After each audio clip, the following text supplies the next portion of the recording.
when a person understands the value of something, he's going to cherish it. He's going to value it, and he's going to make the proper use of it. Like the example of the diamond. The person in the village, the person in the outskirts of the city, they're in the rural areas. What does he know what a diamond is? So he's just going to say that this thing is of no use to him. He's going to throw it aside. Right? But now you take a person who has the knowledge and the ilm of what that thing is and what its value is, he's going to utilize it. Right?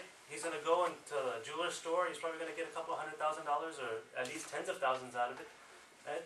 Now that's why, because he had the ilm. He had the requisite ilm of what it is. The same goes with us in our whole deen. We don't even understand what kind of virtue there is, for example, in this one night. So what happens? Because we don't know, we're not going to value it. We're like, yeah, I'll just sleep through the night, and maybe if I can, I'll just go to the masjid for fajr. It's because that ilm is not there. We don't know how much Allah SWT has blessed this night. Right? Going through, inshallah, one of the mashwaras we'll make later on is whether we should continue with the tafsir after Surah Fatiha from the last juz or from the front juz. If we choose to do it from the back juz, then Laylatul Qadr will come very quickly. And then we'll go full in depth that you understand what takes place on that night. Then you'll understand, hopefully if you do that before Ramadan, then nobody should be sleeping on that night. You shouldn't even be leaving your musalla. That's the one night, that's like an investment. Right? That if it's worth 1,000 months, or actually khayrun, it's more better than 1,000 months. 1,000 months, 83 years. Then a person will understand that, okay, the malaika come down, this happens, that happens. I can sleep the rest of my life, that's not a problem. But on this one particular night, let me just have an extra cup of coffee and let me worship my Allah. Right? So you can capitalize on it. And this is the barakah of ilm. This is just one example. Imagine if we dedicate our lives, maybe not the entire life, maybe a portion of our life, a couple of hours a day, learning more hadith of Rasulullah, how much we'll capitalize in the akhirah, in the hereafter. Right? This is the real tijarat. Allah even refers to this life as a tijarat. It's a business. So let's capitalize. Because before, like, normally I use the example that it's like a shopping spree. Normally in a game show, they give you a cart, and they say that, okay, we're going to give you 4 minutes. Go through the store and take whatever you want, whatever you leave that cart with. At the end of that 4 minutes, it's yours. So life is just like that. Allah SWT has given us a limited amount of time, but the only difference is we don't know the ticker on the clock, how far it's going to go. And the other difference is that instead of just being a one-way shopping spree when you win everything, it could work against us also, where the shopping spree, we fill our cart with bad deeds, and it works against us also. Right? But it's just like that. You have, as soon as we're born, we have like a ticker, like a time clock. Right? We don't know how long that is. But Allah SWT is using this as a test. That, okay, mashallah, if you invest this time that I've given you in the proper way, it's only going to be a short time anyway. 60 years, 70 years, 40 years, 50 years. And it flies by. Ask all of our uncles here who have some white in their beard, how long did life feel? And they'll be like, it's like a dream. I don't know what happened. I remember my little youth days. I remember running around. I don't know what happened. And that's going to happen to every one of us. And if you look backwards, you're like, life, where did it go? It just went before my eyes. And before you know it, that's just, we'll be standing before Allah subhanahu wa ta'ala. So we have to invest this time. It's the most valuable commodity. Right?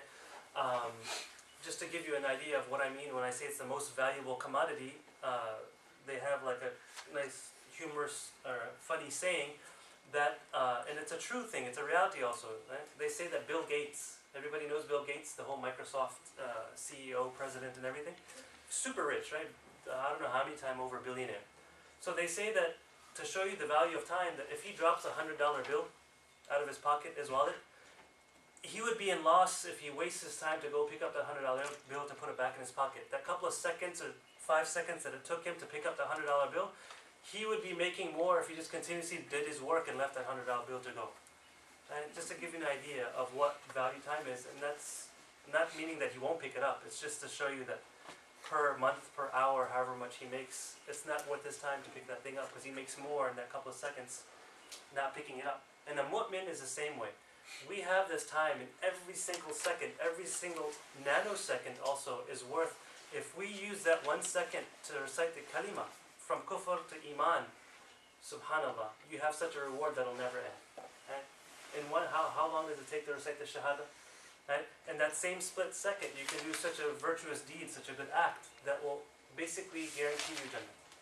Right? So this is that time that we have, but we need to understand, we need to go out and seek the knowledge to understand how to utilize it. The investments are there, but we just need to learn how to make those investments. And all of the information on what to invest, where to invest, that's where it comes from the Quran and the Hadith. Rasul will tell us. Right? For example, like the different acts of ibadat that a person can do, all the hadith about the virtues of Laylatul Qadr, the virtues of smiling at another Muslim brother, when you just smile, or to smile.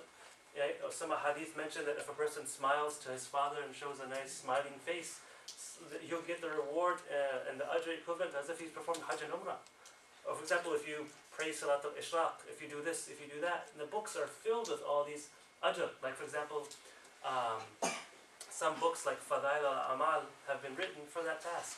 You have another book called Targhib wa Tarhib. All those ahadith that encourage you to a'mal. So there's many books written on this topic that the ulama have written. Now it's basically up to us to go and study these. Because then we're going to know that, okay, if I do just this much, it's little effort, but a lot of payback.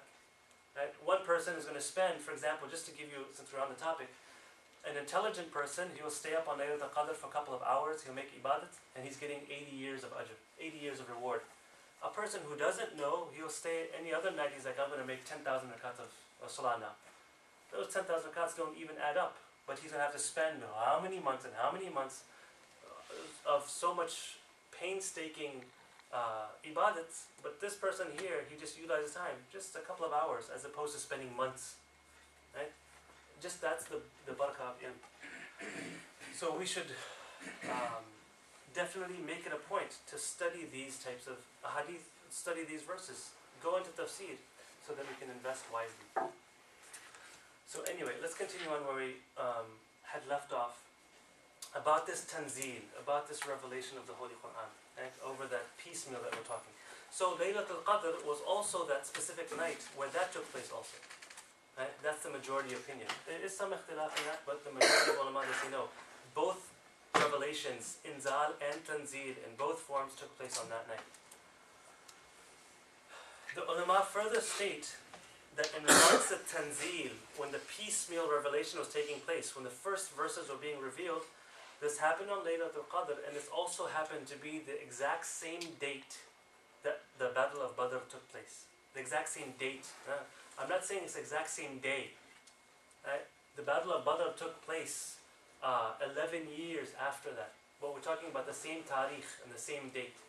And they based that on this verse, or these verses. Allah subhanahu wa ta'ala mentions in the Holy Quran that وَعْلَمُوا أَنَّمَا غَنِّمْتُم مِّن شَيْءٍ فَإِنَّ لِلَّهِ خُمُسَهُ وَلِلرَّسُولِ وَلِذِي الْقُرْبَى وَالْيَتَامَى وَالْمَسَاكِينِ وَابْنِ السَّبِيلِ إِن كُنتُمْ آمَنْتُمْ بِاللَّهِ وَمَا أَنزَلْنَا عَلَى عَبْدِنَا يَوْمَ الْفُرْقَانِ يَوْمَ الْتَقَى الْجَمْعَانِ.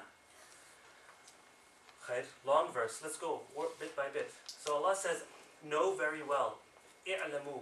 Know very well, all of you. Know very well what? أَنَّمَا غَنِمْتُمْ. That whatever ghanimat is the spoils of war. You know, when you go for a battle, when you go for war, two countries are at war with one another, or two states are at war with one another. Now when one dominates the other, they get the spoils, the victory of war. Right? That's called ghanimat. Right? So Allah says, أَنَّمَا غَنِمْتُم مِّن شَيْءٍ. Whatever spoils of war that you have taken, whatever you've benefited from in terms of this victory, then أَنَّ لِلَّهِ خُمُسَهُ. That for Allah subhanahu wa ta'ala, 1/5 of that belongs to Allah. So you cannot just use that spoils of war as you wish. 1/5 of that has to be set aside. And here Allah mentions that this is for Allah. Allah doesn't really need it. He's not going to own it. Well, what does that mean? They say that this is tabarrukan. As a form of tabarruk, it's mentioned to be for Allah. But who it really belongs to is mentioned hereafter. Right? لِلَّهِ خُمُسَهُ وَلِلرَّسُولِ.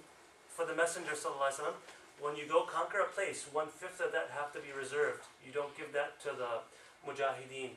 1/5 of that is reserved for Rasulullah sallallahu alaihi wasallam, that that's his expenditure. And normally he would use that for his wives and awlad and his normal expenses. Rasulullah he wouldn't take zakat, he wouldn't take sadaqah. This was where he would get a majority of his expenses from. And Allah mentions that this is the Sharia, this is the rule of Allah. 1/5 of that has to be saved. لِلرَّسُولِ وَلِذِي الْقُرْبَى. Not only the Messenger but the close relatives. وَالْيَتَامَى, the orphans, the close relatives of Rasulullah. The yatama, the yatim, the orphans. Right? 1/5 of that have to also be spent on that. Masakeen, the poor. وَابْنِ السَّبِيلِ, the travelers who don't have any means. Is that another question coming? Maybe? وَبِنَ السَّبِيلِ, the travelers. Now Allah mentions that, okay, this khumus, this 1/5, belongs to these groups of people. إِن كُنْتُمْ آمَنْتُمْ. إِن كُنْتُمْ آمَنْتُمْ. If you believe. And it continues. If you believe in Allah and Rasul in the Quran, then understand that this is the rule. إِن كُنْتُمْ آمَنْتُمْ بِاللَّهِ. If you believe in Allah. Now here's the point we're trying to make here. وَمَا أَنزَلْنَا عَلَىٰ أَبْدِنَا. If you believe in Allah, and Allah makes atf, He conjoins upon that. If you believe in Allah, and if you believe in that which we revealed. Right? مَا أَنزَلْنَا عَلَىٰ أَبْدِنَا. Okay, I'll repeat that, inshallah. I'll repeat this ayat one more time when I come back. If you believe in Allah, and if you believe مَا أَنزَلْنَا عَلَىٰ أَبْدِنَا, that which we revealed upon our slave, yani Rasulullah sallallahu يَوْمَ الْفُرْقَانِ, that Quran which we revealed upon our Messenger on the day of Furqan. What does Furqan mean? Anybody was here during the class when we discussed the meanings of Quran? Separator. Separator, faraqa, that thing that separates. And this day of Badr was that day where it separated haqq from batil. Who is upon haqq and who is upon batil. So this was a very big day, it was a very big occasion in Islam. And on that particular day, I shouldn't use day, on that particular date was when the Quran was first revealed. That's where the Mufassirin take it out from.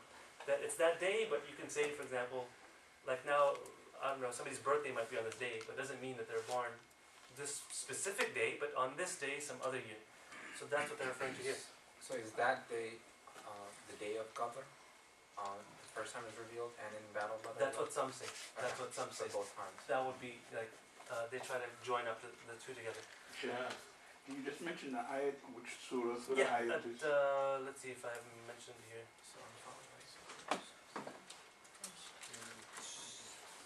Fortunately, I didn't write it down. Tawbah?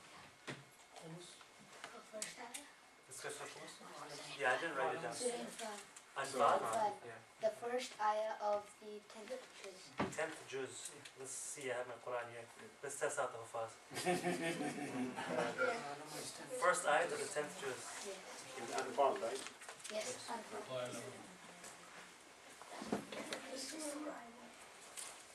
MashaAllah, they're getting ready for Taraweeh. Refreshing.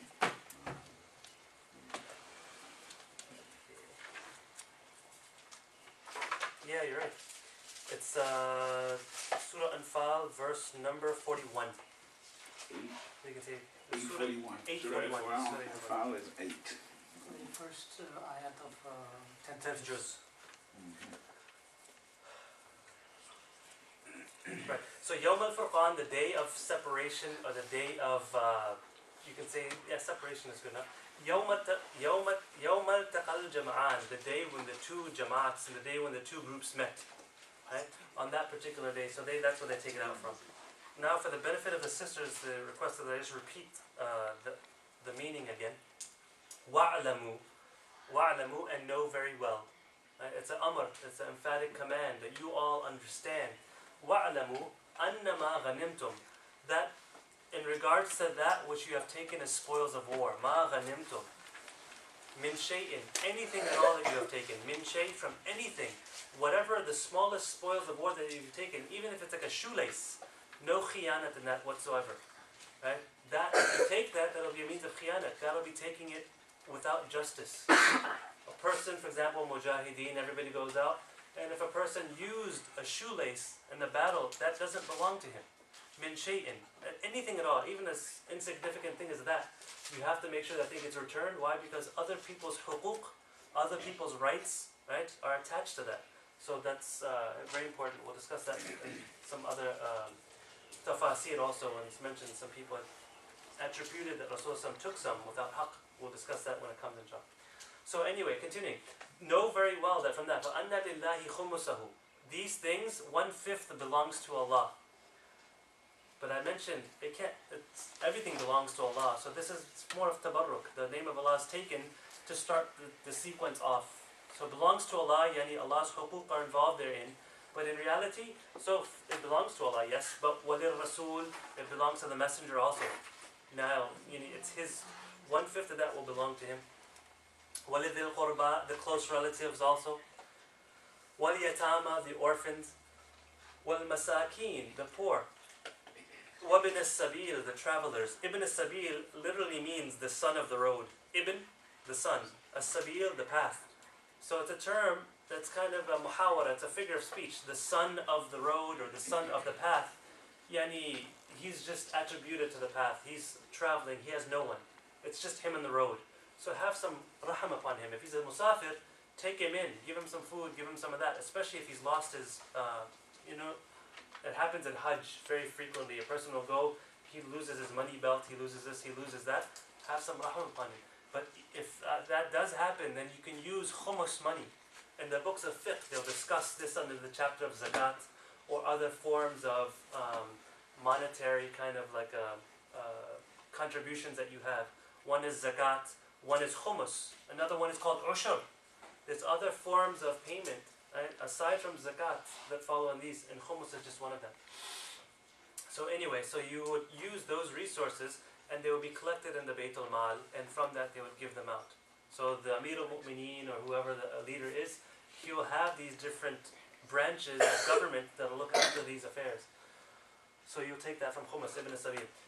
Then Allah mentions, In kuntum amantum, if it's truly that you believe, if you truly believe, right, billah, if you truly believe in Allah, and if you truly believe in that which Allah revealed, وَمَا أَنزَلْنَا عَلَى أَبْدِنَا, upon that which we revealed upon our slave, meaning Rasulullah on the day of Furqan, Yawm al-Furqan, on the day of separation, Yawm al-Taqal Jama'an, the day when the two groups came and met one another. Right? So that's where basically they take that this also, the revelation of Tanzil also started off on that particular day.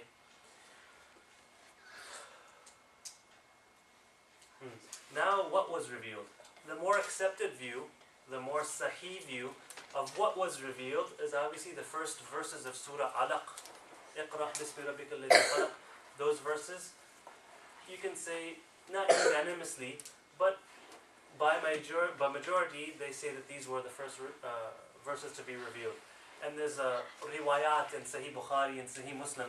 I think Ghaliban the Rawi was Aisha radiallahu anha. She would mention that what would happen, that the first things that would take place, we discussed this I think last week or 2 weeks ago, that before the wahi commenced, for 6 months Rasulullah would see true dreams. Right? They would see dreams and they would materialize the very next day as clear as the daylight. So he would see something at night and those things would take place. He's like, this is something out of the ordinary. It's kind of preparing Rasulullah that, listen, you're on an important task here. Some things are going to take place pretty soon that you're not going to be able to explain. So it's kind of prepping him up for nubuwwat. Right? Imagine if we saw that for 6 months in a row, we dream of something and the very next day something happens. You're like, hey, there's something special going on here. This isn't normal. People don't do this. So it's kind of like preparing you for something. Now 6 months after that is where this event took place, where Jibreel comes down, right? And he tells Rasulullah Iqra. So he says, Ma ana biqariyin, I can't read, I'm not a qari, I'm an ummi, I'm unlettered, I can't read. So he says, no, Iqra. And then he squeezes him. That whole incident takes place in Bukhari. He's like, no, I can't read. And he squeezes him. So 3 times he squeezes him. Jibreel squeezes him. And at the 3rd time he says, Iqra bismi rabbika alladhi khalaq. And he goes those things, I read in the name of your Lord, and the verses continue. We'll do that also when we get to Surah Alaq, inshallah, the whole discussion of that surah. But basically at that moment, that's basically when the first wahi commenced from Tanzil. Those are the first verses to come down. This is the majority opinion. But there are some who say no, it wasn't. Right? The majority of opinion also is that the second thing to come down, after these verses came down, there was a period known as Fatratul Wahi. Fatratul Wahi. Right? Fitr, Eid al-Fitr, or we use this futur. What do we normally refer to it as? You break your fast, right? Breakfast. Fitr, Eid al-Fitr, it's when you break your fast. So the time of Fitr is when you're breaking your fast. So Fitr has got something to do with a cessation, a stop. Right? You were fasting, your sawm continued from suhoor, and then comes, it's the time of making fitr now. It's the time of breaking your fast. So that means you break the fast. It's going to go for a cessation period until the next day starts off again at dawn time. So fitr has this meaning of ceasing, stopping. So what does fatratul wahi mean? That the wahi took a break. The the wahi stopped. So the first verses came down, and then for the Mufassirin mentioned for 3 years after that, no more wahi came. 3 years. And during that time, they say Rasulullah was he felt a lot of grief. Right? You have such an experience like that, and he was in a lot of doubt. Some riwayat mentioned that he would sometimes go climb up the mountain again, and then he would even contemplate that maybe I should just throw myself off. I don't know what's going on here. Complete state of confusion. He got these verses, he was having these dreams, and this is complete bewilderment. But they're saying that in that time, when we get to that surah, we'll discuss why this Fath al-Wahi took place, some of the wisdoms behind it. So the second revelation that took place was 3 years later in the first verses of Surah Mudaththir. Ya ayyuhal mudaththir qum fa'andir. O you who is enwrapped in clothes, right? Qum, stand up, fa'andir. Start warning the people. The first verses to start off after that was those. That okay, you're wrapped up in your cloth and everything. No. Now it's time to stand up. Stand up and do the work. Go warn the people. Do your job. But now, there's some ulama, for example, the Ibn Jarir, rahimahullah, he is a rawi of hadith also. So he has some narrations, right? Some riwayat that's even mentioned by Imam Bukhari. Right? Imam Bukhari, if you haven't studied his book, you have to be careful because you can get completely misguided if you don't know how to use it, if you haven't been taught properly. Now, in one chapter, he'll mention one thing. And then in another chapter, he'll mention another hadith. But if you don't know to correlate the two, you're going to get half the picture. And this is exactly what has happened to some of the ulama. Right? So you have one Kitab al-Tafsir of Sahih Bukhari. If you open that chapter, right? And in that specific kitab, there's going to be a riwayah that mentions that the verses of Surah Mudaththir were the first verses to be revealed. Right? And that's narrated by Ibn Jarir. And he's the rawi of the hadith. Now some ulama looked at that, they're like, okay, Imam Bukhari mentioned in Kitab al-Tafsir, so this is it. So they'll kind of include that in their tafsirs, that this is what we found. But this is not taking into account other riwayat that's found even within the same book. Found, for example, the chapter of Badul Wahi, the chapter of the beginning and the commencement of Revelation. There's another riwayat, and there's another hadith, also narrated by Ibn Jarir, rahimahullah. Ibn Jarir narrates Imam Zuhri, Imam Zuhri narrates it, finally Imam Bukhari brings it about, that there it mentions 2 sentences that were omitted in the other riwayat. Both of them are sahih. One just doesn't have those two sentences mentioned. It just mentions the fact that the first verses being revealed was those of Surah Mudaththir. But if you don't read the whole of Bukhari, right, if you don't read the whole of that book, you're not going to come across that chapter. And the abwab and the books and the chapter headings of Bukhari are really confusing. They don't take any sequential kind of an order. To find a hadith in Bukhari without having like some software or something is difficult. Because other books work different. There's what they call sunan. A sunan, for example, Sunan al-Tirmidhi, Sunan Abu Dawud, Sunan Ibn Majah, they work in a specific order, in a specific sequence. And that sequence is the same sequence that they use in the books of fiqh. Right? So it's a bit easier to find things. In Bukhari, it doesn't work like that. It's completely unique. Right? And that's why you kind of have to learn it under a teacher. But anyway, so Ibn Hajar Asqalani, he's the one that points it out. The Sharih, the commentator on Sahih Bukhari, he says, no. This is a mistake that some ulama have made, because what you have to do is you have to go back, and these 2 riwayat have been narrated slightly separately. They're 2 separate hadith, but they refer to the same thing. And this hadith that comes in the chapter of Badul Wahi, the commencement of Revelation, there, those 2 sentences that are omitted there are out and apparent. You can see them. That, let's see if I have it written down here. I didn't write the Arabic short of time, but basically the sentence that was kind of omitted in the second riwayat, in English it translates that Rasulullah said, "Suddenly I saw the angel who came to me in the cave of Hira." Right? And he was sitting on a chair, kind of like a throne kind of a thing. So these little sentences weren't mentioned in that riwayah. So if you just read that one hadith by itself, you're going to get a misunderstanding. Because in the second riwayah, these words are mentioned, that this was that same angel that I saw. So that hadith, that these are the first verses, but then also mentions, this was that same angel that I saw in Cave of Hira, which now we have tartib now. That the Cave of Hira took place before this. So the real way to translate this hadith is that this is the first revelation after the Fatrat al-Wahi. These were the first verses which were revealed in continuity thereafter for the rest of the 23 years. Or the rest of the 20 years, actually. So the first couple of verses of Surah Alaq, then 3 years of no Wahi. So now you can say this is the second beginning. Normally we use that kind of a thing. So if you use the word first, yani the first one after that cessation. So that cancels that out. So that's one opinion out of the way. The next riwayat or opinion, Imam Bayhaqi rahimahullah, very famous muhaddith. He's got his kitab, Sunan Imam Bayhaqi and Shu'ab al-Iman, a lot of books he has. So he quotes one narration or one hadith that the first verses that were revealed is actually Surah Fatiha. Alhamdulillahi Rabbil Alameen. Right? So there's one narration that mentions that. Now they go back and they discuss, they say that no, this probably wasn't the case.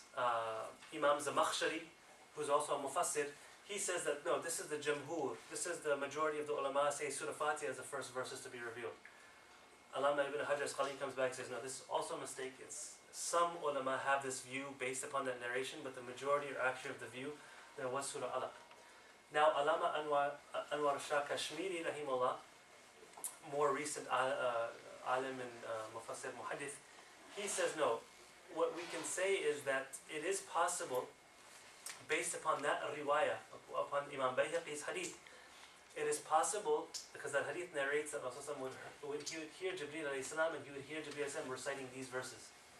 So he says the way to reconcile between the two is that maybe those were the first things that he heard Jibreel alayhi salam recite, but not necessarily it was that revelation. Maybe Jibreel alayhi salam was just reciting those things out of his own accord for whatever other purpose, but the intention wasn't that he was revealing it to Rasulullah. Revelation is different. And so maybe that was the first things that he heard, right? And then after he heard that, the verses of Surah Alaq were revealed. And then after that, Surah Fatiha was officially revealed through Wahi on a second occasion. So they say that this is probably one of the best things that I have found, where you make tatbiq, where you reconcile between differing narrations. Otherwise, you have to do tarjih.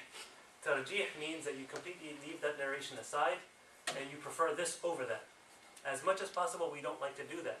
Why? Because you are setting yourself up for cancelling out or doing away with a mu'tabar riwayah.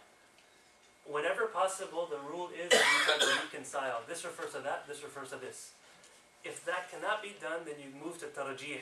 You give preference, okay, this hadith is given preference over this one.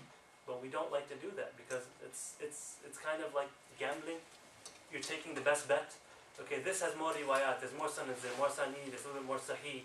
This one is this, and you're just kind of, it's just a gamble. You're using the most logical deduction, and that's where ikhtilaf stems from. One person says that I prefer this because of these factors, and that says I prefer this because of these factors. There's hadith on both sides, and each of the imams give preference based upon their understanding and based upon their ijtihad. And this is something valid. We don't get into fight and quarrels about it, saying, okay, mashallah, that's your opinion, this is mine. Simple as that. Leave it be at that. So, based on that, does that mean that Jibreel alayhi salam came to Prophet sallallahu alaihi wasallam before a lot of hit off?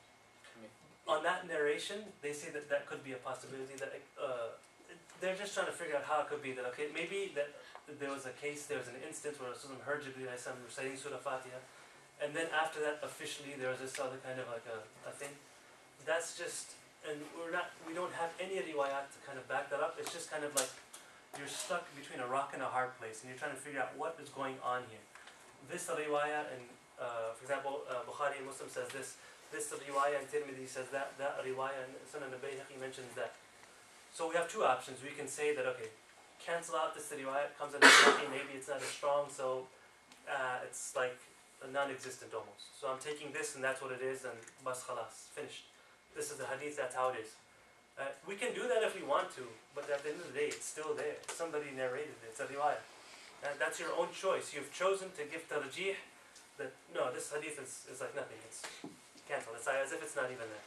Did you say that riwayah was in Bukhari and Muslim? Yeah, that the discussion of like Surah Alaq being this first, as Aisha she narrates the whole Badal Wahi incident and stuff like that. So that's mentioned in like The Fatiha one. Surah Fatiha is Imam Bayhaqi's collection. So now the ulama, that's basically what the job of the ulama is. They try to reconcile between things, and if then they can't, if they can't explain a way out, then they'll give tarjih that okay, this is not accepted. Why? Because it goes against more accepted riwayat. So if it goes against it, then we're not going to accept it because there's no way for us to kind of make it fit in a neat puzzle. So what do? Then we're going to have them clash against one another, kind of thing. That okay, these narrators say this, they attribute this to Rasulullah, and these attribute and narrate the exact opposite. So then when we go, okay, the more authentic rawis or this or that, it's going to overpower the other one. So this is not accepted. And then in terms of the hadith, they call it shadh. Even though they're sahih rawis, they could be the rijal sahih or whatever. For some reason or the other, they'll say that okay, this is a shadh riwayat. This is an unaccepted one. There's no hukam based upon it because this one outweighs it. But we try to avoid that as much as possible. So those are the two other opinions, that Surah Mudaththir or Surah Fatiha. And then everybody else is like, hands down, it's Surah Alaq. These are the first verses that are revealed. Let me see how much we have on time.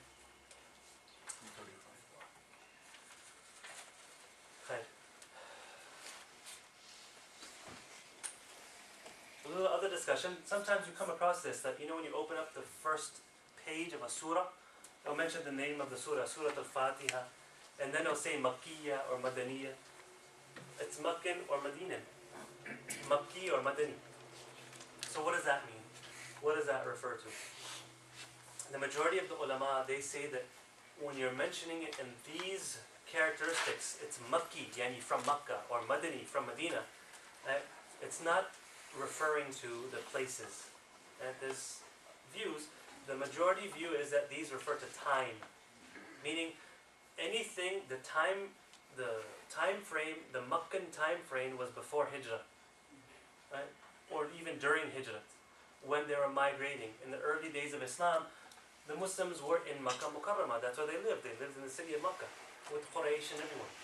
So they lived there, and then Allah subhanahu wa ta'ala gave the order and the injunction that this place that you are living in, it's not munasib, it's not befitting for you to stay here because you cannot practice your religion. So now move out, migrate. So then they made hijrah, they went to Medina Munawwara. Now, Meccan period is that, and then Medinan period, the 13 years thereafter is there, right, in Medina Munawwara.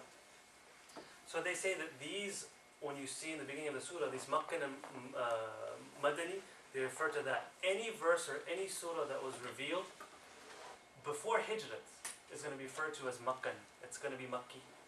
Any verse or any surah, right, that's going to be Madani, it's going to be after Hijrat, right, in time frame. There are some who have the opinion that no, it's got to do with location. Yani whatever verse that was revealed in Makkah is Makki. Whatever verse that was revealed in Medina is Madani. But that's not the appropriate understanding. And the majority say that this doesn't make sense to us. Why? Because there's certain verses that are Madani verses, but they weren't revealed in Medina Munawwara. If a surah has like some verses revealed in Mecca and some verses revealed in Medina, would it be counted as Mecca or Medina? Like, how do you? Beautiful question. They look at the majority. They look at the majority. So like, If the majority of the verses is Makkan, it's going to be Makki. And then in the tafsir, they're going to say that although this is in the beginning, they're going to say Makkiyya or Madaniyya, but then certain verses from there in the tafsir, they will tell you that these are Madani. Right? And then that's what the books of tafsir are there for, to explain you. For example, like in Surah Nisa, right? Allah mentions, Inna Allaha ya'murukum an tu'addul amanati ila ahliha. Right? The whole background incident behind this was that Fateh Makkah took place. Right? They conquered Makkah. Rasulullah came back after so many years in Medina Munawwara, close to his demise also. He's about to pass away. They came back and they conquered Mecca. Now, these verses were revealed. This is a Madani verse. This verse is Madani because it took place after Hijrah.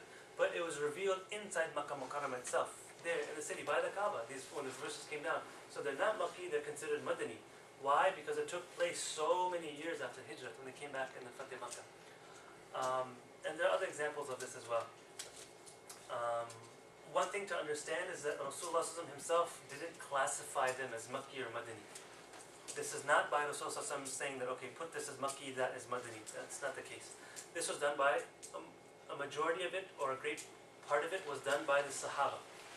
Because like we mentioned, like Ibn Masud or Ali Radhanu, when they would mention that there's not a single verse of the Quran except I know when it was revealed and where it was revealed. They would mention those kind of statements that we've discussed before. That's got to do with this. Now they would come in and they say that this was Makki, this is Madani, and they would classify it. Now we have to go and say, well, what does that mean to be Makki or Madani? And then working backwards, we're like, oh, they're talking about before Hijrat or after Hijrat, like that. Some of the verses are attributed to being Makki or Madani, not even based on the aqwal of the Sahaba, but based upon our deduction. That this verse is talking about that. For example, the verses that have to do with fighting in the path of Allah. There was no fighting in Makkah Mukarramah. There was no fighting before Hijrah. That's why you had the order to make Hijrah. So then you use your deduction. The ulama say that, okay, the topic of this surah, the topic of this ayah is this. So therefore, we know for a fact, for example, things that got to do with salah. And, after it became fard, or Sawm. And these ahkam and these injunctions were after Hijrah. So they say these are Madani based upon the fact that it's got to deal with these issues. So some of it, the Sahaba would clearly mention as Makki or Madani. And others, it's a deduction based by the ulama. So does that mean the Prophet didn't put importance on the time and place of Not necessarily to say that, but he never pointed out to say which one was which. He left that kind of blank. And the Sahaba came and filled that in. So he never himself, like for example, he would say, put this verse here and put that verse there in a particular surah. He would arrange the tartib of the Quran. Like, okay, these verses that came down here, he's telling that, okay, write it down here after these verses of this ayat, in that surah. So he would do that, but he never really ordered to say that put this down as being Makki or Madani or stuff like that. The Sahaba would have known about it because they were there at that time, and when they learned the subsequent ilm of the Quran, this is all the other things that they learned. That, yeah, I know where and when this verse was, and they would ask about that. That what was the occasion, what happened, what's the sabab nuzul, what's the shani nuzul, what happened that these verses came down, and then they would be, that's what basically they dedicate their life for, that I need to know everything about these verses. And amongst those things, they would learn when and where it took place. And then, that helps us out. When we know when and where things took place, we can kind of use that when, not we, but the ulama, when they used to make ijtihad. Certain verses took place before, and certain verses took place after, and they're saying the opposite thing. Well, one verse abrogated the other. That's how we know, okay, this was a Makki, this was a Madani, or this was first and that was second. So then, because sometimes you get verses that contradict one another outwardly. Outwardly, there seems to be contradictions. Hey, this verse says that, but that verse says this. For example, if a woman is caught making zina, right, or a person is making zina, what's the had? What's the punishment for a woman who commits adultery? One verse mentions that, no, you just kind of leave them and lock them up in their house, kind of like being under house arrest, right? Until Allah SWT opens up some way for them. So they're supposed to be under house arrest. Another verse mentions that if you zani was zaniyatu fajlidu kulla wahid, that you whip them, lash them 100 times, and that's only if they're not married or if they don't have a sahih nikah. And then there were other verses also, they mentioned, we'll do that in the tafsir, and other riwayat that say, no, you have to stone them.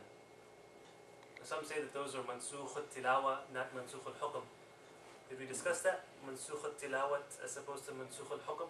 Yeah, we hear it. A little bit we discussed it. Mansukh al-tilawat, mansukh al-hukm, abrogations of the Holy Quran. We need to understand those. That there were verses that used to be in the Holy Quran that are no longer there. And that was under the guidance of Rasulullah, that certain rulings used to apply for that time and no longer do they apply. Allah SWT canceled them off. Now some of them are mansukh al-tilawa, meaning that they are abrogated and you don't even recite them. The verses were there, they used to be there, they used to be recited in Salah, the Sahaba used to recite it as Quran. But then after abrogation, they are no longer recited. Some narrations would say that we even forgot that they even existed, up until some Sahaba would say, oh yeah, there used to be that kind of a verse, yeah. But because naskh took place, Allah SWT abrogated it, it no longer applies. And then also someone say that these verses do not apply anymore, they're mansukh tilawa, they're not to be contained in the Holy Quran that we see it now. Because that was for a specific time, for a specific moment, Allah cancelled it out. So that is abrogated even by recitation. You don't even recite it as Quran. And amongst those, they say this is one of those verses about Rajam. The verses of Rajam. There's certain riwayat, certain narrations of Umar, they're saying that these used to be in the Quran. Yes, but it's mansukh al-tilawa. It's not mansukh al-hukam. The ruling still applies, but we just don't recite it anymore. Mansukh al-hukam means that the ruling has been lifted. This is one of those examples of that. Some verses are mansukh al-hukam, that the hukam has been abrogated, but it's not mansukh al-tilawa. We still recite it, like these verses of the lady. Right? It's still recited, but that's not the hukam. If a lady who's married commits zina, she's not to be put under house arrest. Right? If she's in an Islamic state, if there's a amid and there's a Islamic system of law, and she's found guilty in the court of law, then she'd have to be stoned. Right? But nowadays you don't really find the code of law, like that penal code in vogue, it's not being implemented, so it just doesn't happen. And if they are not married, then they get the lashes. Maybe in Saudi they might still do it, I don't know, Allah if that happens. But it's very hard, well, that's a whole other discussion, to prove zina. It's extremely difficult. We'll discuss that some other point in time, inshallah. Khair. So that covers that. One other thing I wanted to mention, this is dragging on for quite a bit, I don't think it'll take this long. Anyway, I'll stop here.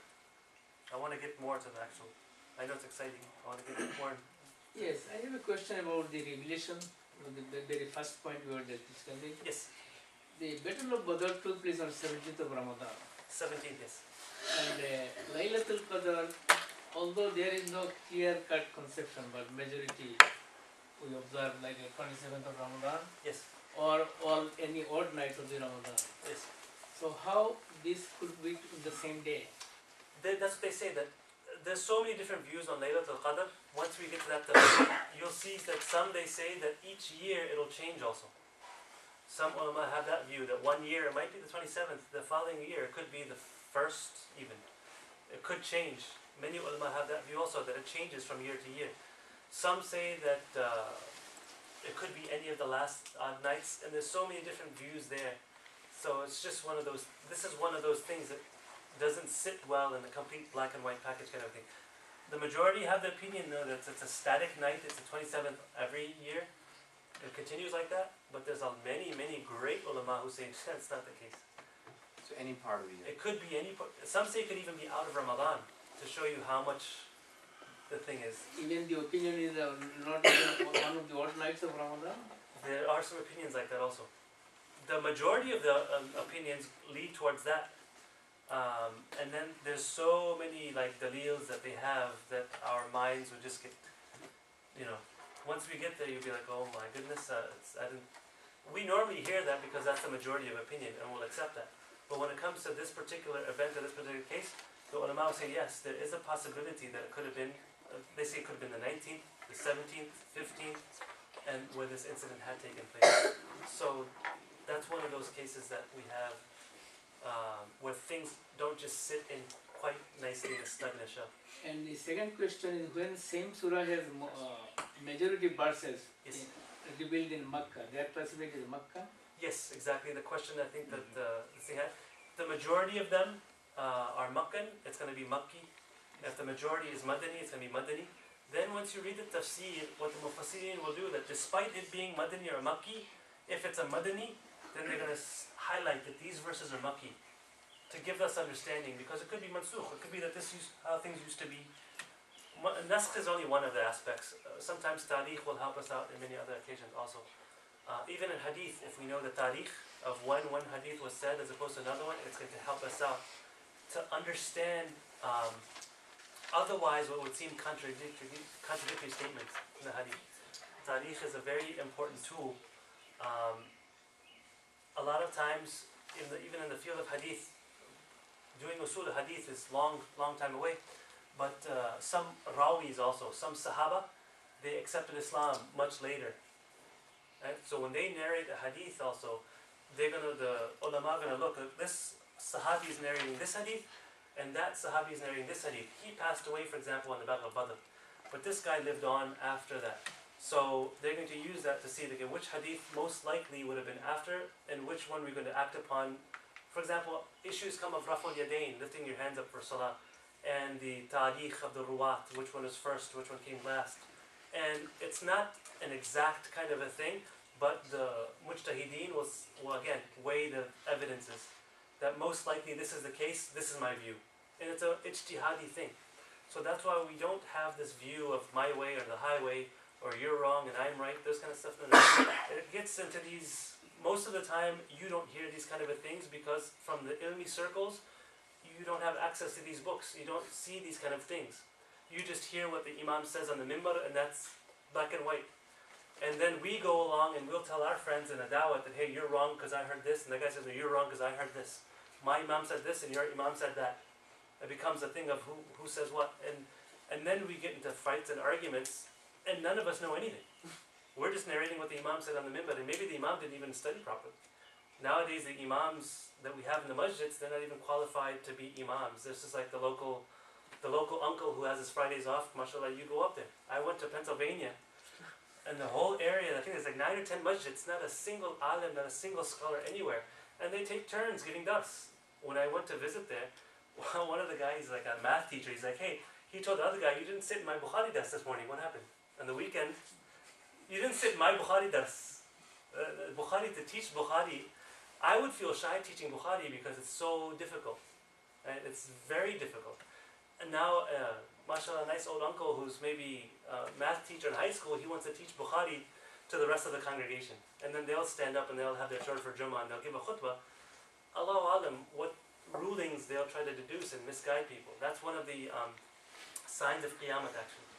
That people who don't know anything, they'll be taken as the leaders. That they'll be asked, and they'll issue a fatwa also, without any knowledge. They themselves are misguided because they don't know, and they're going to misguide everybody following them. So this is, in the United States, something which is a very big factor that we have to kind of deal with. The position of the imam and the leader of the community is a very high position. We have to make, because he's going to lead us, he's going to lead our children. This is our akhirat we're talking about. If he doesn't know what he's talking about, right? And I know of certain imams that they Google everything. Google is basically their muallim, their sheikh. In our circles we make fun. We say, go ask Allama Google. Go ask him. He knows the answer for everything. And so you don't do that because even sometimes the majority of these websites are run by non-Muslims. They're run by different sects that are not acceptable within Ahl Sunnah wal Jamaat. So the Google is the last place you go to take some information of that sort. I'm not saying you don't use Google. Use it, mashallah. I use it also. But not for taking a ruling. That's the last thing you want to do. Is there a disagreement on mansukh, tilawah, and hukum, meaning which ones are and which ones aren't? And A little bit. On certain issues. Like for example, I'll give you a classic example of ikhtilaf al-naskh in general. In the days of the Sahaba, one thing that used to be permitted is mut'ah.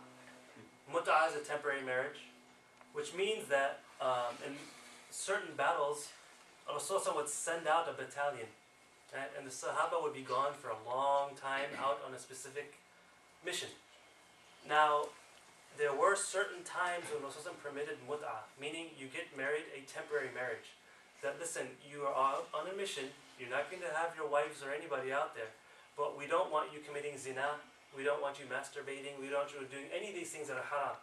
So the guy's like, oh, what are we going to do? And the Sahaba would narrate that it got to such an extent that the fluids would actually be secreting by themselves because it would be built up so much.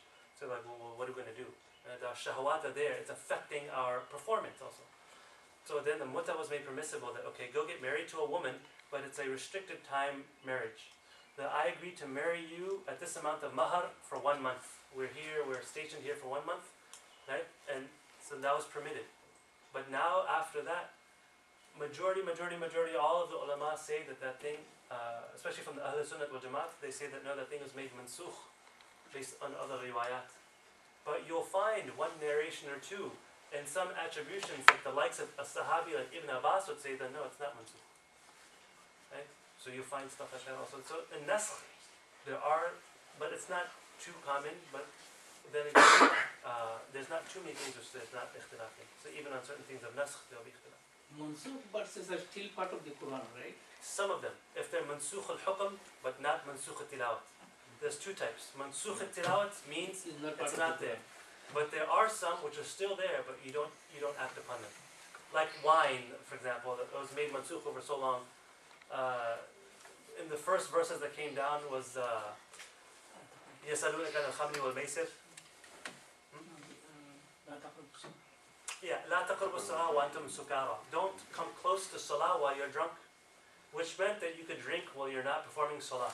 So after Isha, some of the Sahaba would actually really drink.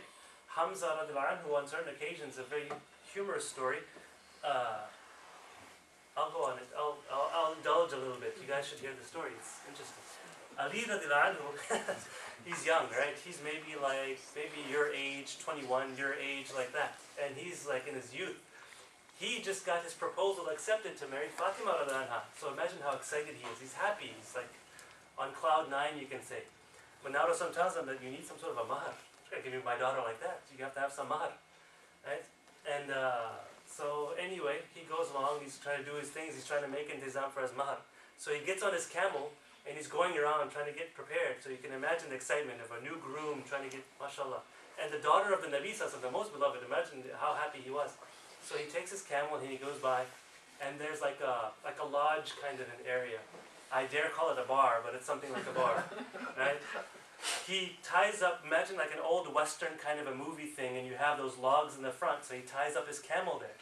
And he goes inside trying to do his business. He just he parks his camel in the parking lot. He goes about doing his business. Hamza radiallahu anhu, he's inside the lodge and he's inside the bar. And he is really drunk. Really, really, really drunk. His eyes are like bloodshot red. And at that time, there was a slave woman, and she was singing poetry about the valor and the braveness of Hamza. And that really kind of spurred him on. And in that verse of poetry, she mentioned something like that, if you're a man, prove it. Like, I want the liver and the hump. The hump of the camel is very prized in Arab culture because it's very luscious meat. So Hamza, he kind of, in his drunken state, he jumps out, he goes outside of the bar, he takes his sword, and he butchers the camel of Ali radiallahu anhu. Completely butchers it, slaughters it. Leaves the legs all bloodied and everything like that, and he takes out the meat and he comes back inside and mashallah, it's done. Now Ali radiallahu anhu, he's finishing whatever else he has, he comes there and he sees the camel and he's like crying out. What happened? He runs to Rasulullah sallallahu alaihi wasallam, he runs over there. And he tells him the whole thing that happened, that, yeah, Rasulullah, I parked my camel here. I just get some work done for this thing, and I come back, and I was going to use this camel maybe as a mahar to sell it, to do this, to do that, and I can't even do that now. So he grabs Rasulullah, and they come back to the bar. Rasulullah comes inside with Ali on his right hand side, like, look, there he is. That's him, get him. That's Rasulullah's uncle also, right? That's his uncle. So then Rasulullah comes up, and he starts trying to speak to Hamza radiallahu anhu. What did you do? And then Hamza radiallahu anhu, he looks up and down to Rasulullah, like from top down like this. Aren't you one of my slaves? I recognize you. Aren't you one of my slaves? Then Rasulullah notices that he's really drunk. He can't even recognize who he is. So he backs off slowly, doesn't say anything. Because if he was to say anything wrong or do anything wrong then and there, his iman would be at stake. So then because of these types of incidents, then the hurmat came thereafter. One other incident, even Ali radiallahu anhu himself, he drank a little bit too much. He tried to read Salah, قُلْ يَا أَيُّهَا الْكَافِرُونَ. And instead of saying, for example, لَا أَعْبُدُ مَا تَعْبُدُونَ, they say, no, أَعْبُدُ مَا تَعْبُدُونَ. We worship what you worship. We worship what you worship. So because of these types of incidences, then through time, Allah SWT stage by stage said that no more wine for you guys. Your iman is at that level now. You've had some separation, so no more, it's completely haram. But it's one stage by stage, and that's the concept of nasakh. What's the wisdom behind leaving some in and not leaving others? Allahu Alam. It's completely Allah's, His mashiach, that He willed some to stay and some to go. I've never seen anything on this topic that,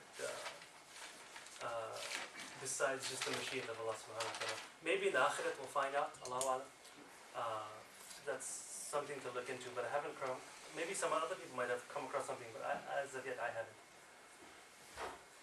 Khair, I'm going to leave the rest of this for now, inshallah. We'll try to cover it up next week. It's not too much, but I kind of want to get into the Surah Fatiha. It's been fun, but we want to get inside Surah Fatiha now. The last thing where we left off, we're discussing the verse, or the part of the verse that's Rabbil Alameen, Alhamdulillahi Rabbil Alameen. And we discussed there the different meanings of Rabb in the Arabic language. What does Rabb mean? Last week I remember discussing one of the meanings of the word Rabb is Malik. Malik. What's the meaning of Malik? The owner. So a Rabb is an owner also. Like a person who owns anything, you call him the Rabb of that thing. A Rabbul Bayt, the owner of the house. A Rabbul Siyara, the owner of this car. So the word Rabb comes in the meaning of Malik. So if we say Rabbil Alameen, that would mean, okay, the owner of Alameen. Alameen, right now, for now, I'm just going to say it means universe. But we're going to go in depth into what Alameen, there's a difference in that. So the owner of the universe, or the owner of all of creation, Allah subhanahu wa ta'ala is the Malik. So Rabbil Alameen would have that kind of a meaning. One thing in passing, I think I mentioned this last week also, that when you put alif lam on Rabb, it becomes khas, it becomes specific for Allah subhanahu wa ta'ala only. Ar-Rabb, that's one of the sifat, one of the names, the Asma al-Husna of Allah. Ar-Rabb is only Allah. It's haram, impermissible to use this for anybody else. You cannot use this title for anybody else. In the days of Jahiliyyat, they actually used to use this to refer to the king of the time. For example, they say Ar-Rabb, Al-Malik, Fulan bin Fulan. Nowadays, if you want to call the king of a certain place, you call him Ar-Rabb, that's going to be something haram, you can't do that. This is only for Allah. But if you use idafats, for example, I don't know what we're going to say, just Rabbul Bayt, you can use that if you attribute, it shows this is the owner of this thing. You can do that, no problem. But you just can't use the alif lam on it to refer to anybody besides Allah. Can you do it without the idafa? Like if Rabbun, nakira, no problem. Hada Rabbun, this is a Rabb, this is an owner. You can use it that way, no problem. And then the guy will be confused, owner of what? Clarify it. Yeah, Rabbul Bayt, Rabbul this, Rabbul Hada, Rabbul Dalika, like that. You can do that, no problem. Another meaning that I probably didn't mention last time, I don't remember, is that it comes in the meaning of Sayyid. Malik means the owner. So the owner, Allah owns the entire universe and owns everything. Another meaning is Sayyid. It means to be the master. Yeah, think of it as a slave in a master situation. I own you. Right? Nowadays, it's not very common. I don't know, besides maybe in Mauritania, I think slavery has been abolished practically everywhere. It still exists a little bit in Mauritania. You'll find that. So we can't understand this kind of a relationship because it doesn't exist. So we don't really understand a lot of the wisdoms behind that. But try your best to use your imagination to understand what a slave and a slave-master relationship might have been like. Take a boss and a worker relationship and just emphasize both of them until you push this worker really down to the extent that he doesn't own anything. Whenever he works, whatever he does it because he has to. He doesn't even own himself. He doesn't own his clothes. He doesn't own anything of his that he uses to work with. And he relies everything upon the master to provide for him all the things. His food, his water, his clothing, even if he can get married or if he cannot get married, everything he depends upon the master. And that's what you have a slave being. We don't understand it because we haven't lived it, but that's what it's kind of like. So now, the meaning of Sayyid means the master. What the master says, you have to carry out. The master says, wake up 2 o'clock in the morning, you have to do it. Otherwise there's no food, there's no drink, you'll be punished. You do all those kind of things. So the word Sayyid, Rabb would mean like that also, that Allah SWT is the master. When He orders us to do something, we better carry it out. Why? Because we owe everything to our master. We owe everything. We get our food from Allah. He's our Razik. We get our drink from Him. We get our clothing from Him. We have our wives and our children from Allah subhanahu wa ta'ala. So if He is the true master, we better obey everything that He says. Otherwise, just like a slave master, He can punish us. And that punishment comes in the form of the fire of Jahannam. Okay? That's the relationship kind of, you look at it. And Rabb has that meaning. And this has been mentioned in Surah Yusuf. And I mentioned this last week also. That one of the two companions of the jail cell, Yusuf told him, Udkurni, mention me, make mention of me in the Rabbik, by your Sayyid, by your master. When you get out there, mention my name by your master so that you can come and take me out of prison. You forgot. Khair. And also in the hadith of Jibreel alayhi salam, towards the end, it's mentioned amongst the signs of Qiyamah, amongst the signs of the last day, Rasulullah mentions, An tarid al-ama. An tarid al-amatu, ama, a slave woman, tarida, she's going to give birth, to rabbataha, to her Rabb, to her mistress, to her female master. This is the feminine version of it. But there it's used, Rabb is used in the meaning of Sayyid. That a female slave woman will give birth to her master, her mistress, female version. Then there's a beautiful tafsir of that they say that what happens is that the whole nizam of the dunya will turn upside down. Right? How does a slave woman give birth to her master? A parent is the top. You give amr and you order your sons around and your daughters around, do this, don't do that, and they'll do it. That's how things used to be also. Strangely enough, ask maybe some of the older uncles here that we weren't like this with our parents. If I did that, I'll be black and blue, I'll be beat up, and we never even thought of doing that. In one generation, these kids won't understand that. That's how weird life is. For them, they're like, you actually do what your parents tell you? How weird is that? I order my parents around. If they don't buy me, I'm going to throw such a fit in this store that I'll be crying. Right? And this is what actually happens. So some say that this is that sign, that the children will be very disobedient. And they'll order and they'll boss their parents around, which is exactly what's happening today. A sign of Qiyamah. Allah save us. Khair. So that's how the meaning of Rabb. So now Rabb al-Alameen would mean the master of all of the universe. That Allah is like a master and the entire creation and everybody else is like a slave before Allah. So when Allah orders us, we better obey, we better listen, otherwise punishment is coming. Right? That's the kind of connotation that Sayyid would have that maybe Malik wouldn't have. So Rabb, you can just picture in your mind, you're standing in Salah, and let all these meanings rush down into your mind. And then you get an understanding of who Allah is. Khair. Some other possible meanings, we discussed this already, Rabb could have is a muslih, a person who makes islah, who brings it about, who perfects it, who completes something, who rectifies it. A mudabbir, a person who plans it out, who organizes the affairs that you're going to grow in stage by stage by stage. Right? As a alaqa, as a nutfa, as a mudgha, going from one stage of embryo to another stage, bring you out as a child, then onto as a toddler, and so forth until you reach the age of perfection. The meaning of Rabb is there also, and that meaning comes out from tarbiyat. Right? The root, the huruf asli, the root letters, some say Rabb is born out, it comes out from tarbiyah, which is basically this meaning here. And they use for substantiation the following verse that Allah mentions in Surah Nisa when you're talking about the people you're not allowed to marry. Amongst that, Allah mentions وَرَبَائِبُكُمُ اللَّاتِي فِي حُجُورِكُمْ وَرَبَائِبُكُمْ. Raba'ibukum. Haram for you to marry is your raba'ib. So what's raba'ib? See the same letters are repeating there. Raba'ibukum is a plural of rabiba. Rabiba. Again, ra, ba, and ba. Rab, rabiba. So what's a rabiba? They say the rabiba is your stepdaughter or your foster daughter.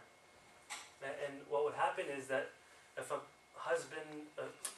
man married a woman who had a daughter, that's not his daughter, it's a stepdaughter. But normally, when she's still very young, he would look after her affairs, and that's what's called your rabiba. You're not allowed to marry your rabiba either. And the name of tarbiyat and rabiba and rab is derived from that kind of a root also.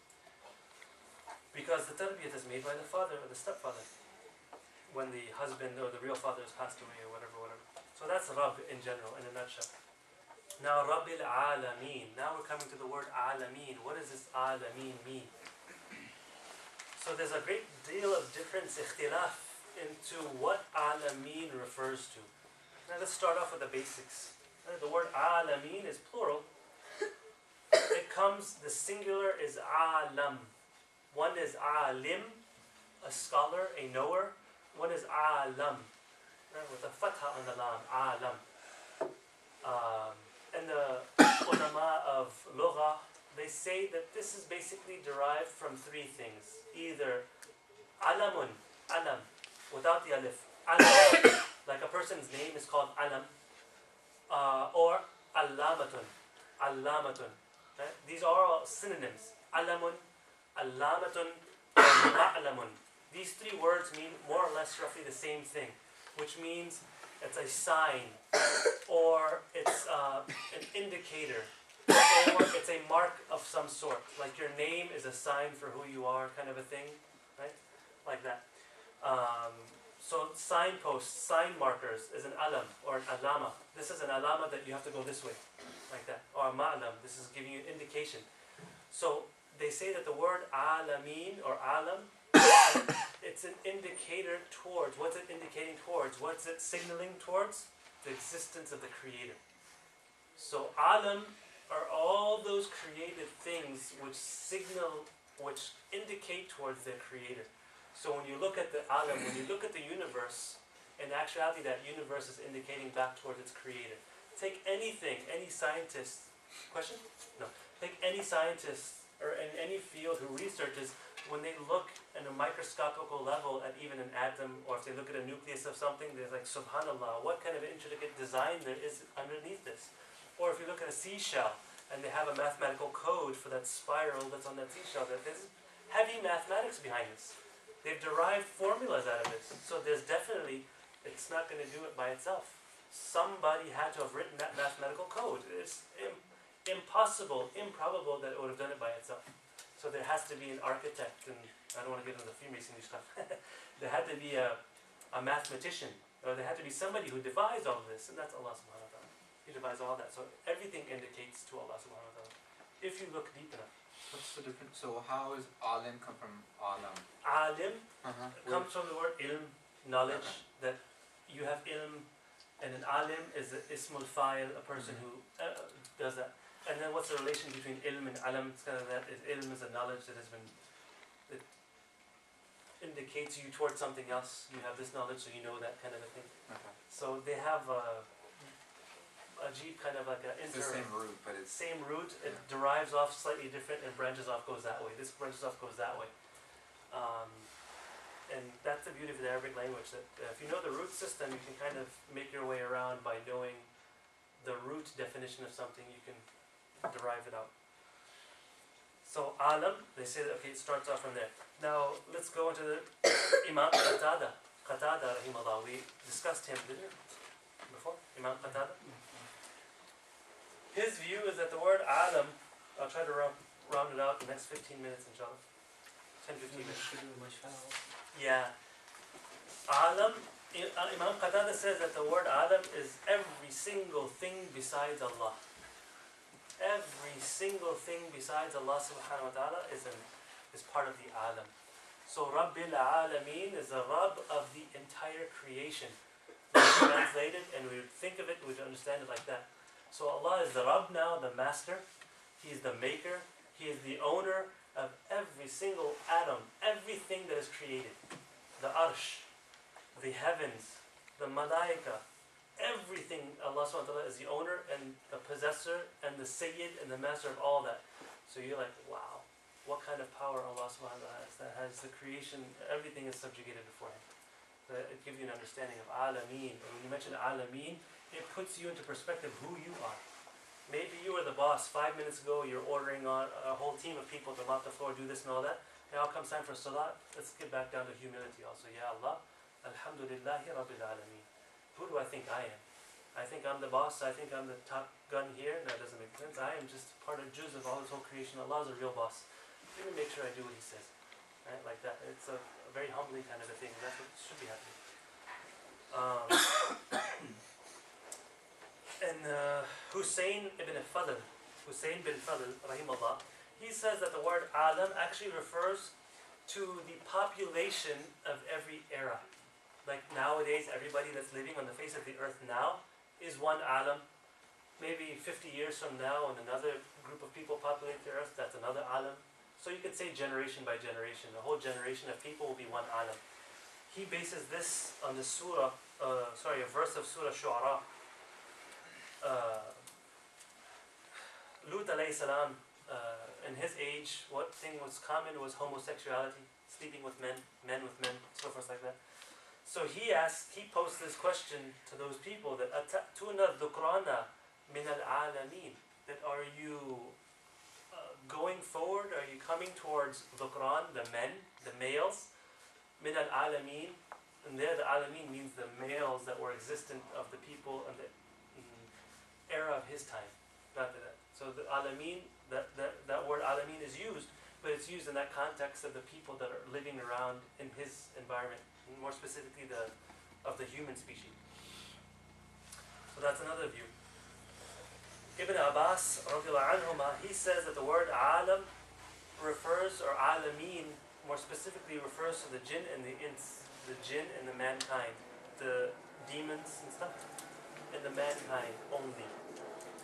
And he mentions this based upon the other verse, Surah Furqan, first verse of Surah Furqan. Allah mentions, تَبَارَكَ الَّذِي نَزَّلَ الْفُرْقَانِ, that full of blessings is that being who has revealed the Furqan.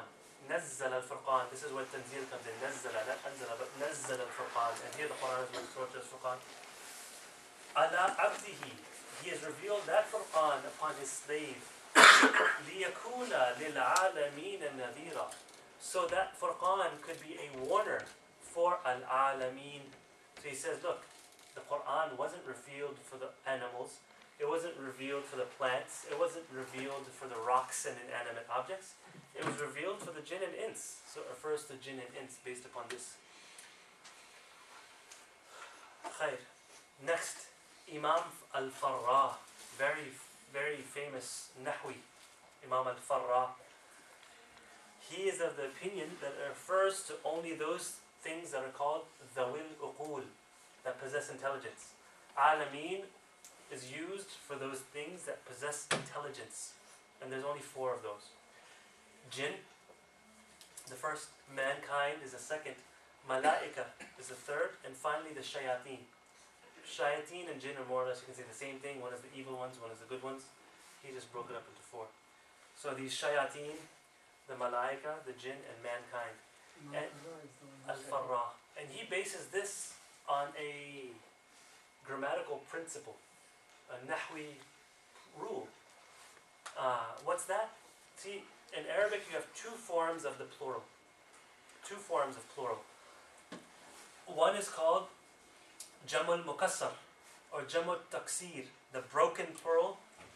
And one is called Jamul Salim, the sound plural. The sound plural, what do we mean broken and being sound? Is that when you take an Arabic word, an ism, a noun, right? Let's take the word Muslim. Muslim means a Muslim man. When we want to make that into a plural, what do we call him? What do we call them? Muslimuna.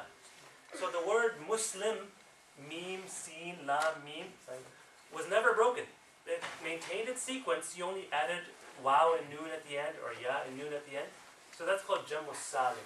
That's sound plural. We kept the word intact and we added on the plural at the end. So the rule is, whenever you have a Jamu Salim, this refers to the Dhawil Uqul only. Muslimuna, Alimuna, Qanituna, Dhakiruna.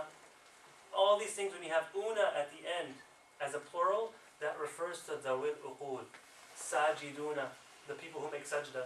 So it's a principle that refers to Dhawil Uqul, namely jinnat, mankind, angels, or shayateen. Aside from that, if you use the broken plural, for example, you have, let's say, rajulun. No, not rajulun, that's not good. That sometimes they have both. Let's take the word kitabun. You have the word kitabun. To make the plural, it's kutub. So there's some shift and change, breaking up of the original letters, like yani the alif was removed, and the harakat are changed to get kutub. Or qalamun, a pen, you break it up. You don't say qalamuna. You don't say kitabuna. That's impermissible. So what you say is aqlam. The plural is aqlam. So that's the broken plural. You can use that for both those who possess intelligence and non-intelligent beings or items also. The broken. But the sound plural is only for that. So he uses that. He says, Allah mentions Rabbil Alameen. Huh? Alam is the singular, then you have alameen. So since he used that plural, alamuna, alamina, they are kind of like equal of one another. He says that this gives us an indication that it's only referring to mankind, jinnat, and those who possess intelligence. And a lot of people have that view. What's the second type of Jam al-Mukassar and Jam al-Salim. Mukassar means broken. Taksir means Muqassar? kaf, sin, and ra. Qasr. That's qasr, to shorten. This is kasara, to break. Kaf, sin, and ra. Mukassar. Qasr. Yeah. And the other one is Jam al-Salim, safe and sound. So that's why a lot of people take that view also. If you look at some of the translations of the Quran, like I think the Noble Quran and others, they'll say that Lord of mankind or Lord of the world, and in brackets they'll put their jinn and man or something like that. That's taking that understanding, that tafsir. Finally, two more left. Zayd ibn Aslam, he says it refers to those creatures which are actually provided sustenance and rizq. Those creations and creatures which are actually provided rizq for. For example, like what? The animals, vegetation, those kind of things, as opposed to like a rock or something that's just dead and inanimate. So that's alam refers to that. And finally, Abu Amr ibn Allah, he says that everything that possesses a soul, everything that has a ruh, that's amongst the alameen. Quite similar to the Ibn Abbas. But Can you repeat the last two? yes, Zayd ibn Aslam. Any creation that actually is sustained or given rizq. So he says those creations make up alam. Anything provided rizq. What's his reason? Allah Yes. alam. I just found it. I was like, It pertains to animals as well. animals as well. Anything that's Anything. provided rizq. Animals, I would even say, because the rain provides sustenance to the trees. That Right. will kind of come up in that. So any living objects. And then the Abu Amr ibn Ala, he says anything that possesses a soul. Allah. Yes. Ain. Like Alauddin, Ain, Lam, Alif and Hamza. What did he say? Anything that possesses a soul. Somewhat similar, but you can very hard. This is just what they'll do in the books of tafsir. They'll mention he said this, he said that, he said that, and they kind of overlap sometimes. Whether a tree has a soul or not, Allahu Alam, I don't think the trees have souls, but there could be a slight difference between that. Between the two, okay, whatever is given rizq and whatever has a soul. So that's just their views. Two other just important. That hadith where it talks about that what species like the men. What species is like the man? What resembles the man? And then So I the think date there palm is tree. ruh is common in both of them. When the ruh dies for the trees, they are dead too. I mean, I'm just giving a Yes, reason. yes, there's a possibility. Yeah. Some trees even spoke to Rasulullah. Whether they have the soul or not, I don't know.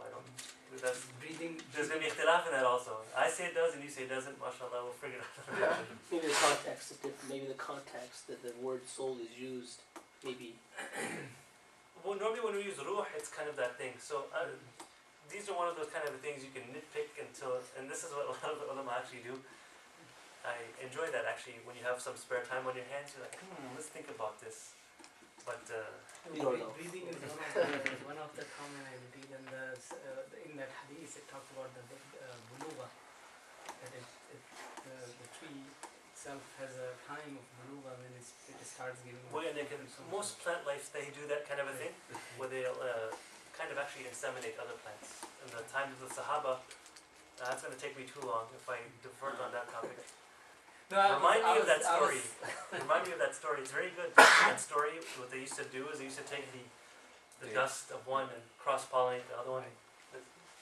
There's stories, there's like things to learn from those things. They're mentioned that we take ibrat and lesson from it. It just happens to be kind of... Yes.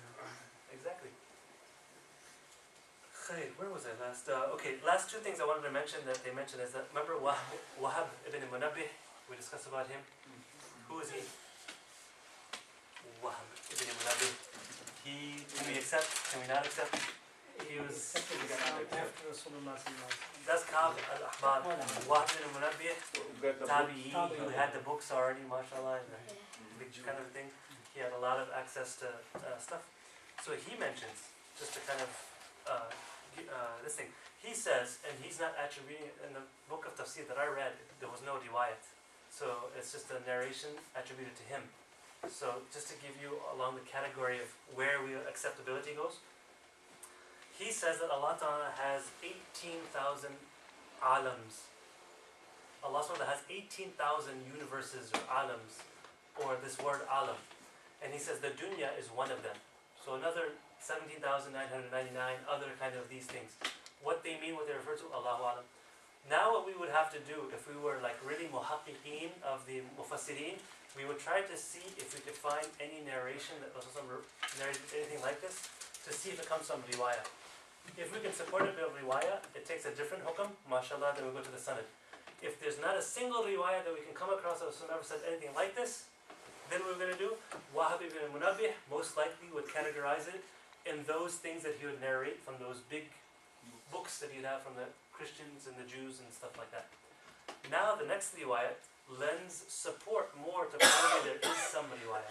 Why? Because the next thing mentioned is Abu Sa'id al-Khudri, a sahabi, mashallah, great sahabi. He narrates that Allah Ta'ala has 40,000 alams. 40,000. And the dunya from the east to the west is only one of those.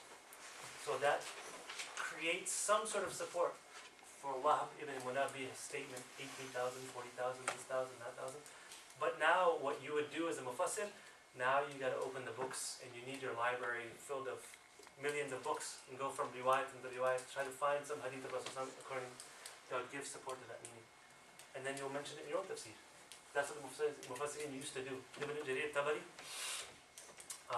they would just go over the vast books of hadith, and anything that related to whatever they're on, they'll find a hadith for. Nowadays we have it easy. Google it. You're not going to find anything on Google. It's just the lazy man game. The real muhaqqiqeen will go find those books of hadith that are lost. Remember I told you that in Egypt, the libraries, the makhtuts are there, not even printed. The real ulama would go there, find those makhtuts, print it, or actually find the information there, then print it, and then it'll wind up in Google maybe 100 years from now. Or whatever Google to What are print out. makhtuts? Makhtuts are the manuscripts. There's thousands of books not published in Arabic. Just to give you an idea, in Arabic, the published works, there's like, I would say hundreds of thousands of books. From those hundreds of thousands, I would just say maybe tens of thousands have been published or translated into different languages. And from those tens of thousands, maybe several thousand have been translated into English. Now that's a published work in Arabic. Non-published works, there's probably loads still left, unpublished, untouched, in our libraries scattered across the world as we know it. German and a lot of the non-Muslim countries actually have these. Library of Congress, they probably have about 100,000 of our manuscripts. I've seen the book where they catalog those manuscripts. The book itself, you need to go to check out the book. What exactly do you guys have? And they'll mention, like, for example, 200 different books of Imam Suyuti. So you have to go there, and sometimes what happens, to give you an idea, it's misattributed. The guy who looked at it, they'll go buy 20,000 manuscripts from Egypt or from some library of a guy who passed away. And it's like 500, 700, 800 old paper. So they'll try to figure out what's going on. And sometimes the leaflets will be missing on the first couple of pages, where the name of the author would be. So you're trying to figure out what it is. And there are scholars that try to figure out what book is this that I have before me? The first page is gone, or it's eaten up by worms, or it's eaten up by termites. So they'll misattribute a book. They'll read 1-2 pages, right? And they'll say, this is Imam Suyuti's book. It's not Imam Suyuti's book at all. It's just a miscover. Like I had all these papers here, I took my wrong cover, I put it on here. So the first cover is the first cover of Imam Suyuti's book, but all of the rest of the book is another gem that has been missing in the Islamic Ummah for ages. How are we going to find all that? How many libraries are there around the world? How many books are contained in those libraries? But how many scholars are there to actually go do that? To find that, give me time to access your library and go and just take these hundreds of thousands of manuscripts and go through them. Who's interested in doing that? Everybody's like, forget that, I'd rather Google it. Let somebody else do the work and I'll figure it out. But if there's nobody to do it, it's never going to wind up on Google. Well, actually, one important thing to mention, Google is doing some good. You can access these makhtuts on the internet. There's one really rich person in Dubai. He set up it's called the Juma Majid Center, the name of the person. And what he's done, and he goes and he digitalizes all these different libraries. He'll spend millions of dollars of his own pocket. And he'll go to some place like, say Egypt, or India, or Bukhara, or here, or Russia. And he'll tell the people there that, listen, you have this wealth of books by you. I'm not going to buy them from you. I want to pay you money, let me preserve it for you. You give me access to take a digital image of all of these things, and I will revamp your library. I'll bring in the latest technological advanced machines to preserve these, and I'll give you like a time capsule, kind of like an airtight place to preserve these. In exchange, I just want the right to take a digital image of these things. Then they come in with these super fast scanning machines, right, that will scan those without damaging it, and they'll digitize it. And now they have like one of the biggest, largest digitized libraries of makhtut. And it's actually a thing. What you do is you do mubadala. You either pay for it page by page, or you tell them that I have these books that you don't have. Let's do a barter system. You don't have these books that I have. I'll trade you these books for those books. So you double up your library, your digital library. They kind of increase theirs. Then you take your doubled up thing and you go to somebody else. Listen, I have these books. What do you want to trade? So they'll do mubadala. Once you have the digitized version, you can make the tahqiq right on your screen. You bring it up, you bring the whole big, you can enlarge it, you can enhance it if some letters are missing. So sometimes it's almost like just as good, or maybe sometimes even better than having the real thing, because you can zoom it so much bigger. Oh, that's not a qaf, that's a fa. That little extra little dot there, that's just a little ink stain. Like that, so you can do those kind of things. And this is what we need the scholars to be doing. But where are we going to find the scholars? I'd like to mention here is that whatever written is very little, because Ali Razilatan used to stroke his chest and he would say that there are room in my chest, but I don't see people who have talab. No, And at the time of the demise of Abu Bakr Razilatan, I think it was Ali Razilatan who remarked that out of 10 portions of ilm, 9 of them are hadith. Yeah, Abu Bakr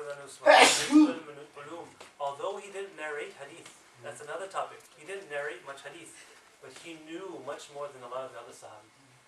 His taqwa was that he wouldn't narrate it. Who? Abu Bakr. Like, look at Abu Hurairah. He accepted Islam in 7th Hijri, several years just before the demise of Islam. He was with us a very short time. And he's a very late sahabi, but he's narrating 6,000 and 200-300 odd hadith. Abu Bakr, who was with us from the early days, youth like this, they used to play around together before Islam, best friends for lifelong, and he with them till the end. But he only narrates a handful of hadith. It's not that he didn't know them; he knew them. He knows very well. But it was his taqwa of narrating. Maybe I might just make a slight little mistake. If I attribute anything wrong to Islam, I'm going to have to answer for it. So out of his taqwa, he would have narrated. But it's not that he didn't know it. So not narrating hadith doesn't mean you don't know them. This argument is used quite a bit when it comes to when discussion of the understanding of the ulum of hadith of Imam Hanifa rahimahullah. He knew hundreds of thousands of hadith. He just never got into narrating them. His rules of narrating hadith were very strict. So like Abu Bakr, don't come to me, I'm not going to narrate to you anything. Unless I'm emphatically so super sure of this thing. I've heard hundreds of thousands of hadith, but you're not going to get the field of hadith. You go to sit with the muhaddithin, that's their job. My job is something different. I derive the rulings from these hadith. Like all these hadith that you know, I know them also. I have these asanid. Only difference between me, I'm not going to narrate it onto the next generation, stuff like that. The people are already doing that. Now, since I have the whole of the hadith, he used to say, all of the hadith of Kufa, with so many hundreds of thousands of hadiths, I know all of them. Sometimes his students, like Imam Muhammad, Imam Abu Yusuf, would come when they were still young, and they thought that they learned something Imam Sahib didn't know. So they would just be like, they would try to tell him something as if he didn't know that. He's like, listen, I know that hadith and from a couple other sanad you don't even know about. And I already know the answers to them. I know what hadith can be, what rules can be derived from them, which ones you can accept and which ones you can't even accept. Because of the jara wa ta'dil, he would say that you can't accept that rawi because this guy's like this and that guy's like that and you hear it from so-and-so. Then the students would sit and be like, man, we can't tell this Ustad. He knows it all. So those kind of stories, inshallah. I think this is one of the caution that Umar Razilatan also used at the time of his Khilafat, when he is going to be sending the Jamaats for the work of Dawah, that do not, relate everything from Quran. So that was one of the cautions. Be very careful. Umar radiallahu anhu, that was his mizaj also. Once, to give you one, we'll terminate on this last incident, this very humorous incident. Abu Hurairah, he is the muhaddith. Right? That's what he does. He narrates hadith. Very sahih. He doesn't make a mistake in what he narrates. Once we do the Arabic of it, you'll see, because he narrates word for word exactly what happened. He doesn't make a slip. But anyway, he once went, Rasulullah was sitting like in a little garden, bustan, little area. So Rasulullah was just relaxing, sitting there. Abu Hurairah just happens to walk in and he sees Rasulullah. So Rasulullah tells him that whoever utters La ilaha illallah, he'll enter Jannat in paradise. So then Rasulullah gives him his pair of shoes also. Muhaddithin say, why did he do this? What does giving a pair of shoes have to do with narrating this hadith?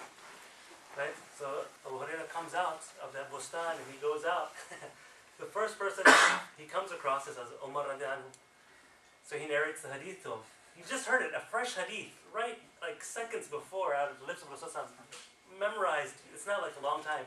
So he tells him, whoever utters a statement, La ilaha illallah, he'll enter Jannah. And Umar, what does he do? He smacks him on the chest and he knocks him on his backside. And the hadith mentions that I fell on my backside, the hadith words that are used. So then he did the same thing. He got up and he started crying. Because he was a small, scrawny little student. Umar was like the big, muscular, buff guy that he is. He knocked him back and he got up and he started crying. What did you do this? He's like, make sure what you have said. So he says, no. So he had the shoes to kind of prove that. I just came across them. So Abu Hurairah starts running to Rasulullah. Umar is behind him. So he's like walking to try to get there really fast. Now look, I told you I said that. And then Umar says that, look, if you're going to say this, then the people aren't going to work. They're just going to say La ilaha illallah, they're not going to do anything. So then after that, Rasulullah says, fine, so be it. If you don't want to spread it out, no problem. Don't spread it out, but it's the haqq, it's the haqiqah. If you say La ilaha illallah with ikhlas and sincerity, there's going to come a day where you enter Jannah. But the thing is that you might have to spend some time someplace else. So we're gonna ask Surah Asr gives you four basically requirements, right? So is that for people who are not gonna be punished at all? Is that what that most implies? likely. Okay. Yes. Without going into detail, yes. It's not that Allah's rahmat is vast.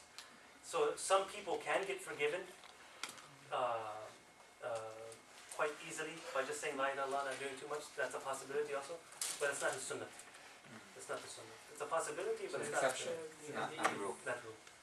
There are many hadiths which we need to take into consideration to understand that, because one of the hadiths is saying that whoever's first kalima is La ilaha illallah and whoever's last kalima is La ilaha illallah, no matter he lives 1,000 years in life, there is going to be no more akhirah. Yeah, So, those things then you have to check the sihat of those right. hadiths. I'm going to say there's a lot of the hadiths field that of you need to hadith. connect to understand. Yes, it's very vast. That's why I keep emphasizing this. You cannot just take one single hadith and base a ruling upon it unless you have seen every single hadith about that topic. Then this is what Imam Tahawi, this is the thing that he had. He actually wrote a book. The name eludes me, but it's basically on the ikhtilaf that stems forth from these hadith. And then he would gather all these things and he would say that, look, after gathering these hadith, this is the picture that's painted before you. Anyway, I think we'll terminate there for now. Mashwara is that do we want to start after we finish Surah Fatiha? Do we want to start the rest of it from Juz Amma, coming backwards? Because majority of people have memorized a great portion, if not the entire Juz Amma. It's the shorter surahs. So do you want to start from there so you can at least get a better understanding in Salah of what's going on?